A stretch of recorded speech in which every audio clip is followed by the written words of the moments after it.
O Conselho Nacional do Ministério Público abriu nesta terça-feira um novo processo administrativo disciplinar contra o procurador Deltan Dallagnol, coordenador da Lava Jato, em Curitiba.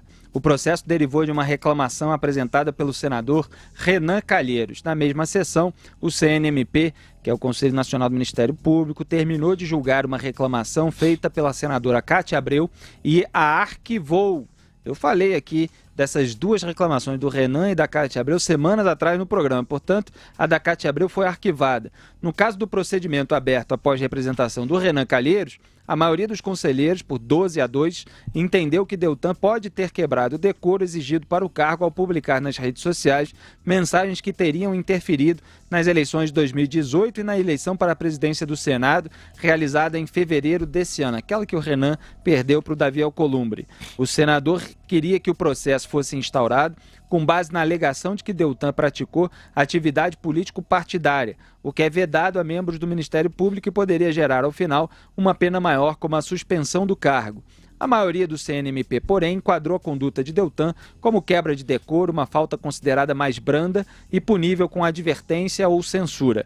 No último dia 26, o Conselho já havia punido o coordenador da Lava Jato com pena de advertência. Por causa dessa punição, o procurador já não terá primariedade quando outro processo for julgado, no caso de a falta ter sido cometida após a aplicação da sanção, o que poderá agravar sua situação no órgão de fiscalização. Portanto, Renan Calheiros aí contra o Deltan Dallagnol, tendo um apoio parcial do Conselho Nacional do Ministério Público, Augusto Nunes. Lembrando que o CNMP, ele tem os seus conselheiros conduzidos ao cargo pelo voto dos senadores. Houve 2 conselheiros que não foram reconduzidos ao cargo nos últimos meses, porque votaram a favor do Deltan Dallagnol em uma dessas reclamações.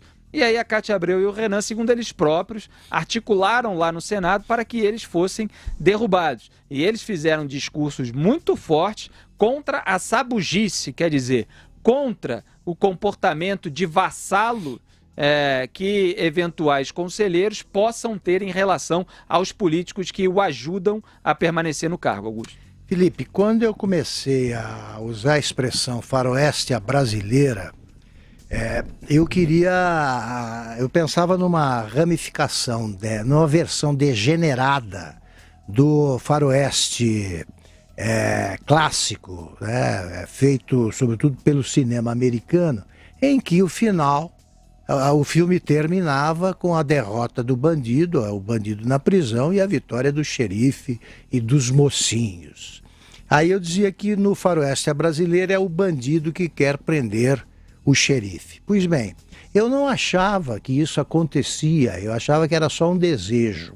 Agora nós estamos vendo a materialização do que eu apresentei como uma ficção exagerada. O Brasil realmente fica com mais frequência do que é suportável, ele fica do avesso.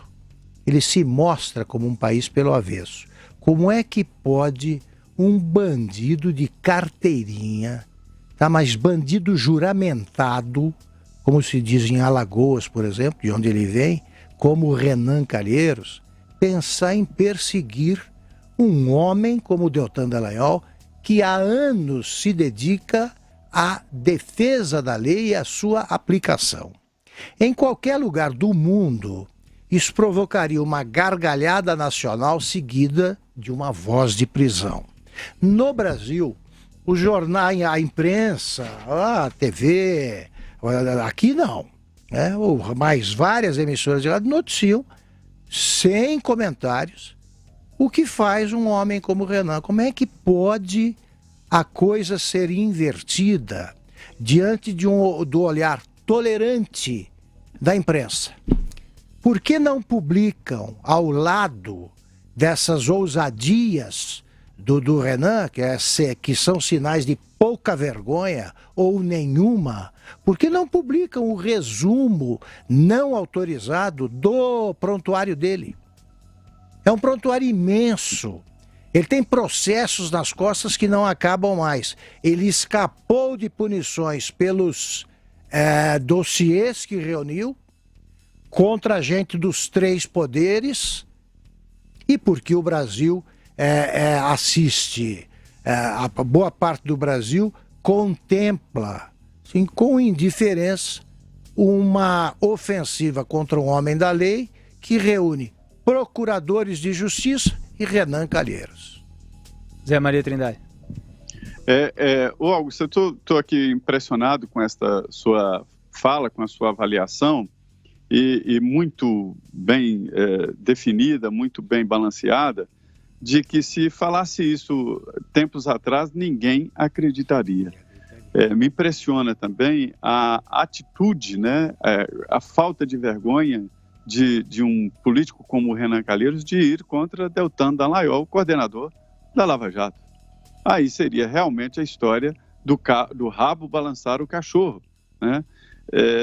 E me impressiona também que o próprio procurador Deltan Dallagnol, como disse em entrevista aqui na Jovem Pan, sabia que enfrentaria perigosos adversários. Agora, era esperado essa reação de políticos, né? Afinal, ele estava lidando com o presidente da República, ex-presidente da República, presidente do Senado, ex-presidente do Senado, da Câmara também, e poderosos da República. E essa proteção interna ali na Lava Jato, ela é conhecida, super conhecida. Por isso é que eles tomaram certos cuidados. Um dos cuidados foi a transparência.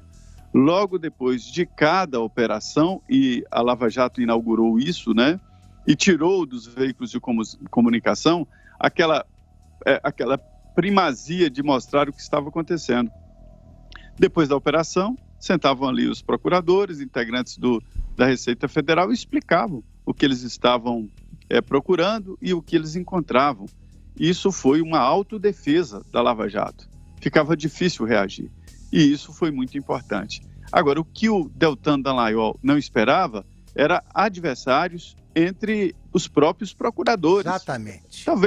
Talvez por inveja, talvez por vontade de estar no lugar dele, ou talvez mesmo por defesa de bandidos.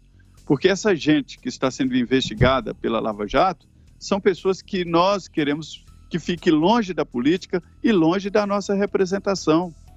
E Renan Calheiros chega a dizer nesse processo aí de que a fala do Deltan Dallagnol atrapalhou a campanha dele para a presidência do Senado Federal. Agora, se isso aconteceu e realmente teve êxito, parabéns para o Deltan.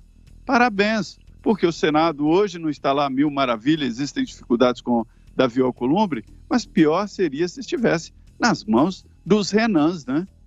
E amanhã você vai ver a primeira página dos velhos jornais e você vai contemplar um cenário que mostra aqui a Lava Jato entrando na segunda geração, né? Devassando o caso do sítio de Atibaia e outras roubalheiras envolvendo Jonas Suassuna, 2 filhos do Lula, 2 filhos do Jacob Ittar.